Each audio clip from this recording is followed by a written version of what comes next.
And we welcome you back to the WHTC Morning News for this Thursday, May 20th. Thursday mornings, we have a chance to chat about things going on with Washington with one of the two men who represent the Lakeshore in the U.S. House. He is Republican Bill Huizenga of R-Zeeland. He joins us via the Zoom connection from Washington, attired in a GVSU jersey, ready for some softball practice, getting ready for the congressional game. Good morning, Bill. Hey, good morning, Gary. Actually, we do our practices. They start at 6 a.m. And so I'm back from practice already and needing to get ready for the day. And got a Bible study here in a little while with a group of folks. And so it's a busy day on DC already. By the way, for purposes of transparency, Bill is wearing a GVSU jersey, which is fine. He will not be caught dead in a Hope jersey because Bill is a Calvin Knight. So, he's not going to be caught dead, even though he does respect the opponents in Holland. I do. And the president, Matt Scogan, is a friend. I've actually known Matt since well before he came to Hope. I knew him when he was a staffer for Barb Vanderveen. People might remember that name from not that. Well, I got getting there a little while ago. But if Hope College were to send me a uniform, I would wear it for a practice. And I, but can't guarantee what I would do with the uniform afterwards. No, it's a great, it's a great school and a good rivalry. And look, Hope does a lot of good in Holland, and it's a vital part of our community. All right. Don't tell my Calvin friends I just said all that. That's nice all right. Well, you respect the opponent because you respect the opponents that you despise the most. Anyway, let's move forward and talk some serious stuff. First of all, the decision by the U.S. House, you were in the minority against it, to create a commission to study the events of January 6th. What led you to say nay to this proposal? Yeah, well, and we had put a statement out. If people are interested in seeing that, and I really tried to sum it up.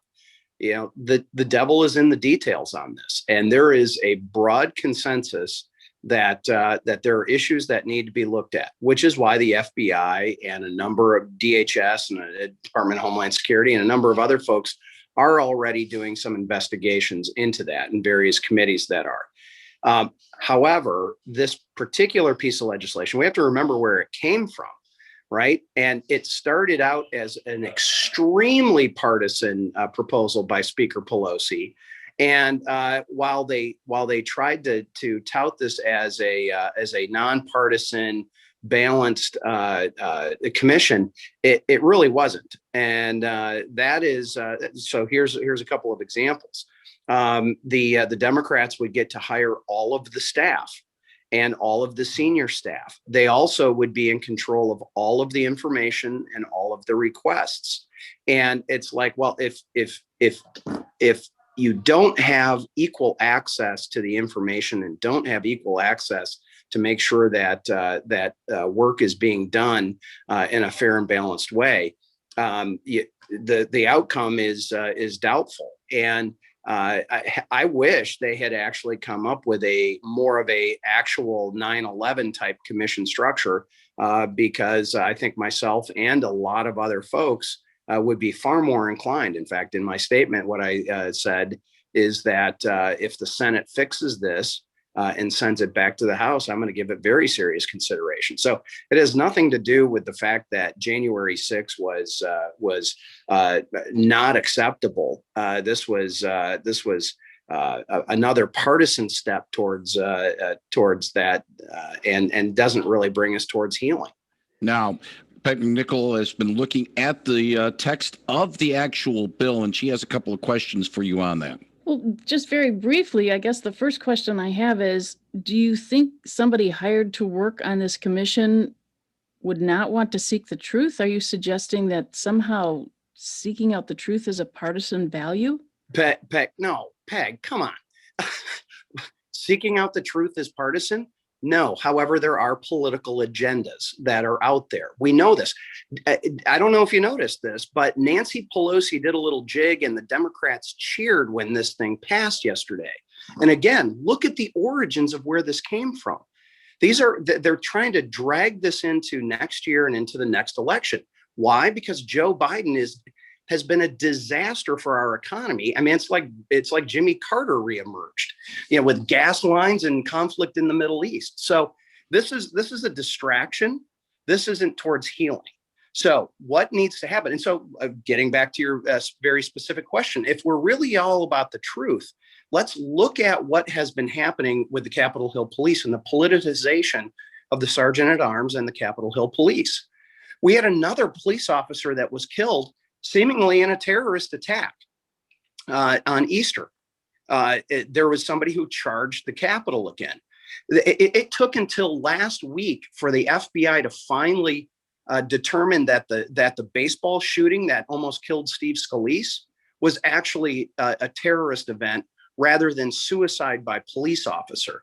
As this guy was coming to this baseball practice with a list of my friends in his pocket that he was going to kill that day, and had Bernie Sanders stuff all over his social media. So Peg, please do not mischaracterize what this is all about. And I know people would like to see that this be purely about the truth. Unfortunately, there's way too many political underpinnings that are holding this up. So should there be a standardization of these types of investigations when attacks are made on members of Congress? I mean, law enforcement is pretty consistent in investigating things, whether it's Ottawa County Sheriff's deputies, Holland Police, the FBI.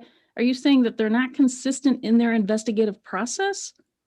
Peg, of course not. Of course not. There was no commission when Gabby Giffords was shot. There was no commission when Steve Scalise was shot. There's only been one other commission like this since Watergate, and it's been the 9/11 Commission. So my question is, should there be a bill that standardizes these types of investigations? Hopefully, we do not have these types of investigations that are needed. So when you're saying, should there be a bill that standardizes this, each situation is different. Obviously, if we were trying to use the exact structure of the 9/11 Commission, that was a foreign attack, right? So the January 6th situation was obviously domestic. And so you can't create a standardized investigative series, I guess. There's these one-offs. I mean, when you've got members that have been attacked, and there have been members that have been individually attacked at various times, you have to deal with it in the current circumstances. Same thing. I mean, this is going way back, but we had members of Congress that were killed in Jonestown, Jim Jones down in Guyana. Right. And so obviously investigations were done and had to take place, but you can't use a standard from there to the 9/11 Commission to this type of commission. Bill Huizenga, Zeeland Congressman, one more question I need to pose to you from our wire service. The head of Customs and Border Protection is defending a policy to release migrants caught at the border without a court date. Acting CPB Commissioner Troy Miller told Congress the reason court dates are not being given is because hearings have been postponed until July 3rd. He said migrants who are released from their custody at the border must report to an ICE location in 60 days, although we didn't know how many are actually showing up. Oh boy, here we go again with more problems down there. This is what was referred to in the Obama administration as catch and release, and it didn't work then. There was a pilot program that worked, but it was very expensive and it got ended. The disaster that's happening down at the border has not gone away. In fact, it's going to continue to get worse, and it has been getting worse. Media has sort of kind of ignored that, but we have got to deal with this. And look, I'm flying back today, hopefully later on today. When I get to the airport, I have to show my ID. There is one set of people that do not have to show sets of ID, and those are folks that have been detained by CBP and they're being sent around the country. They're given they literally are given an airline ticket and a packet of information, and there's a sign in it that says, "I do not speak English, please help me." And they go around TSA. They do not have to supply any kind of ID to get on the plane, nor do they actually even have to take a COVID test. So there's some real issues down at that southern border that we have to get serious about dealing with. He is Zeeland Congressman Bill Huizenga. He joins us Thursday mornings, talk about some of the issues of the day. Bill, as always, thank you very much. Have a safe trip home. Hope you and the family have a nice weekend. And if all goes well, let's do this again next Thursday morning.